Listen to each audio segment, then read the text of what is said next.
viewers, welcome back to my channel. My name is Rulla Alani, and today I will be answering one of your questions that I received on Instagram. So the question reads, "Hey beautiful, I would love to hear your opinion on 50-50 relationships. It would be interesting to know your points of view." So first off, thank you so much for submitting your question. This is definitely a controversial topic and a question that I've been asked a lot, not just, on my YouTube channel, but amongst friends and family. And so it's only right that we talk about it on this channel. So first off, just to clarify, a 50-50 relationship is a relationship where the man and the woman split expenses. So they go 50-50 on rent, on dates, on bills, and things of that nature. So all in all, should a woman split expenses with her partner? Well, my short answer is no, but in this video, I'm going to explain why I do not support 50-50 relationships, why I don't partake in 50-50 relationships, and why I do not believe that a woman should split expenses with her partner. I myself identify as a feminist, and I just want to applaud the women all over the world. Women are now in high earning jobs in their corporate careers.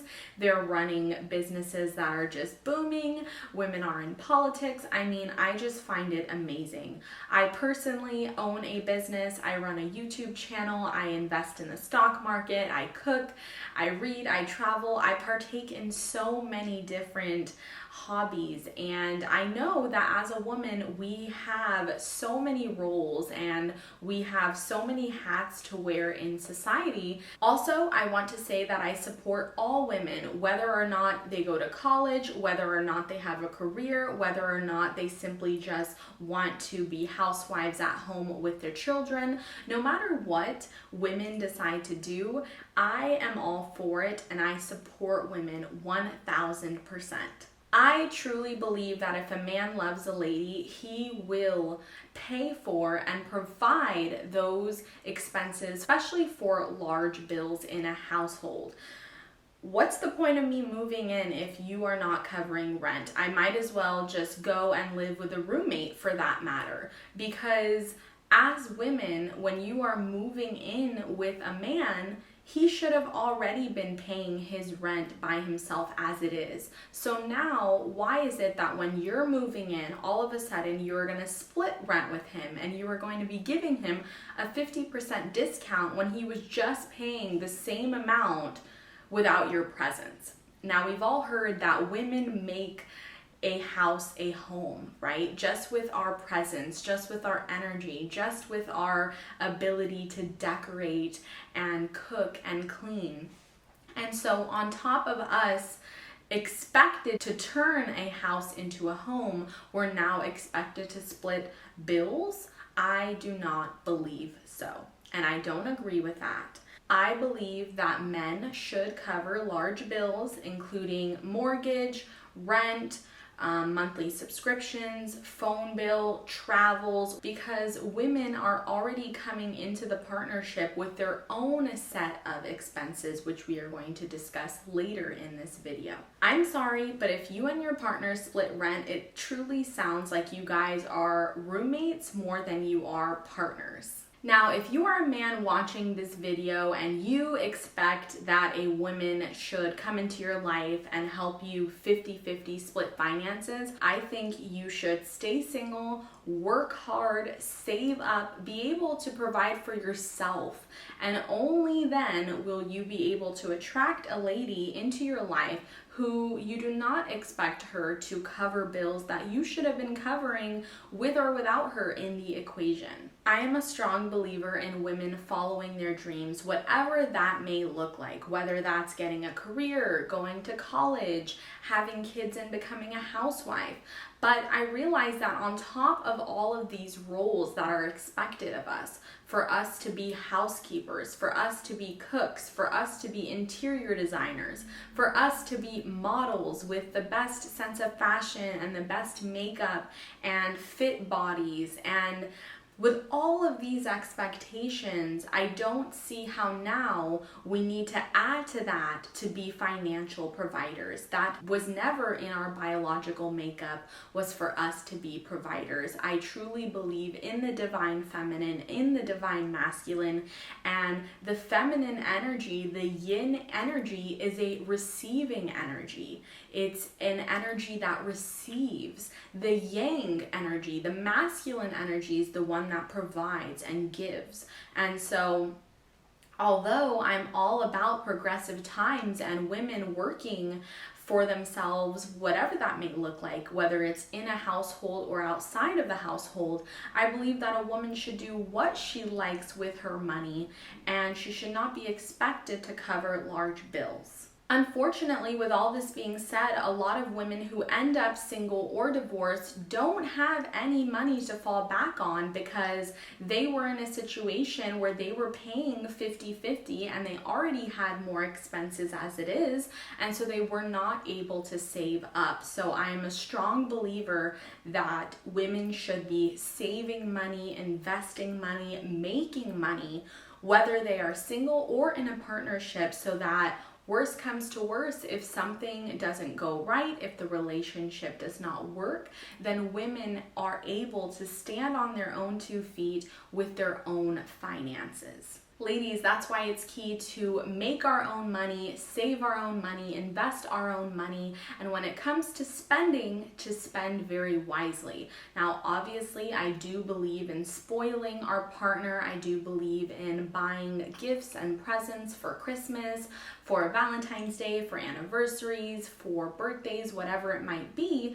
But beyond that, I do not believe that a woman should be expected to pay 50-50 for anything in a partnership. Now that we've discussed my opinion, I want to explain why I don't believe in 50-50 relationships and support that with facts. So we all know that women earn less money for the same amount of work done by a man. But did you also know that it costs more to be a woman?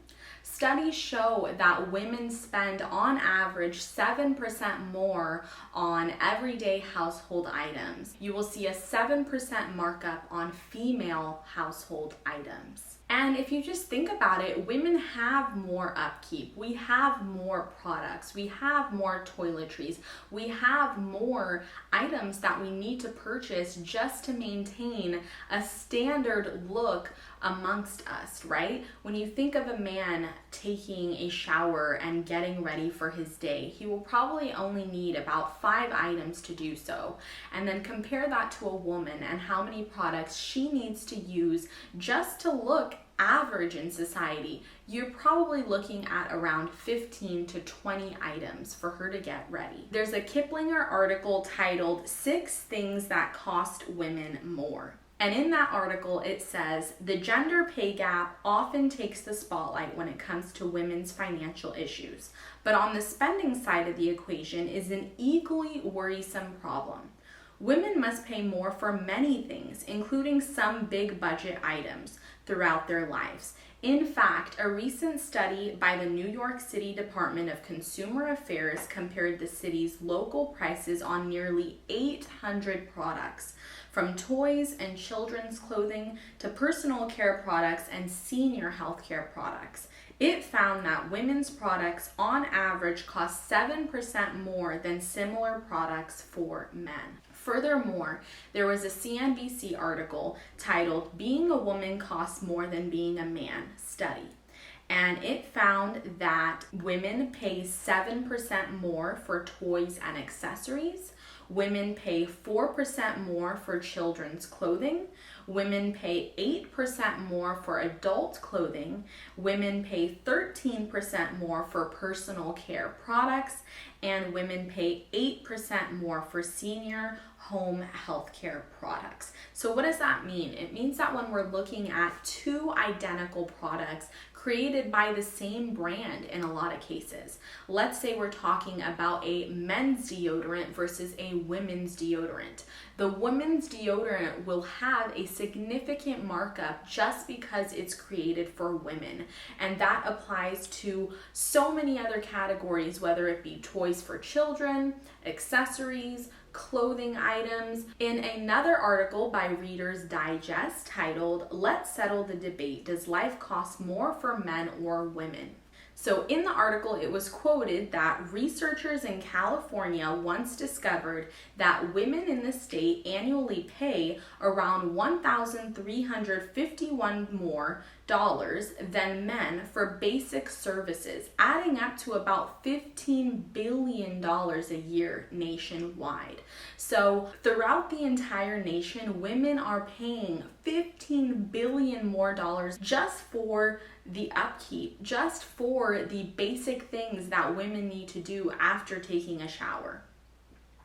So examples of things that cost more for women include new cars parts, car service.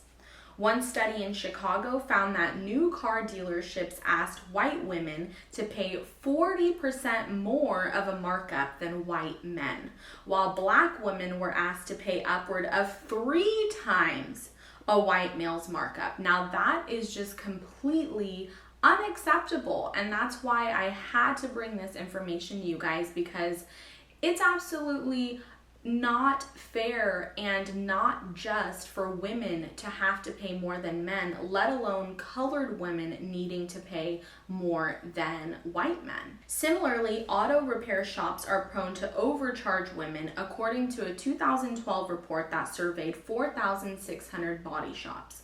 Women were quoted an average price of $406 to replace a car radiator, compared with the $300.83 their male counterparts were offered for this same service. Women who expressed limited knowledge of car part pricing in particular were charged more than men with the same level of knowledge.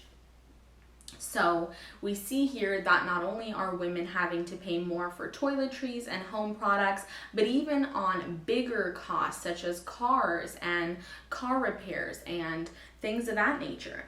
Once again, beauty products. Men's deodorants, razors, and shampoo conditioners are priced less than women's. For dry cleaning, Janet Floyd, a co-founder of a market research firm in New York City, found that her local dry cleaner was charging $2 for men's shirts and $6.50 for women's blouses, insisting that the distinction in terms gave them the right to more than triple the price.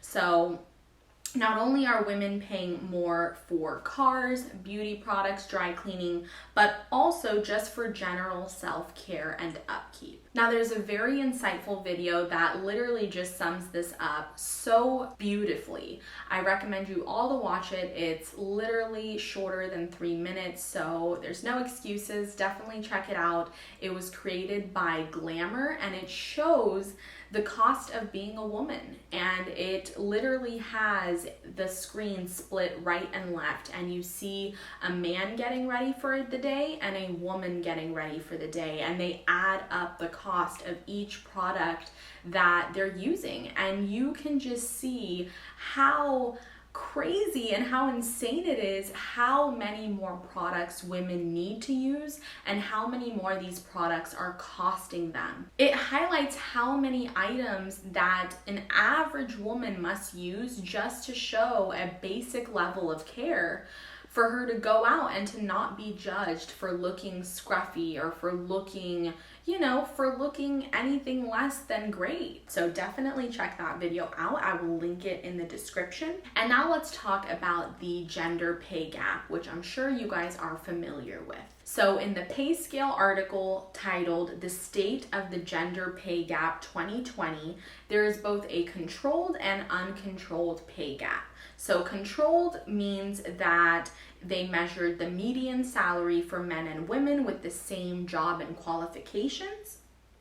Women earned 98 cents per $1 earned by men. So not too bad. We're almost there, but honestly, to me, anything is bad until it's equal. Like, I'm not going to sit here and say, oh, 2 cents, that's not bad, because that's $1. When you actually do the scale of the salary, when it comes to yearly salaries, those 2 cents make a huge difference. And so I'm not going to sit here and say, not too bad, until we are getting the same pay for the same work. That's just fair. And in the uncontrolled, they measured the median salary for all men and women, regardless of the job type, seniority, location, industry, years of experience, and etc.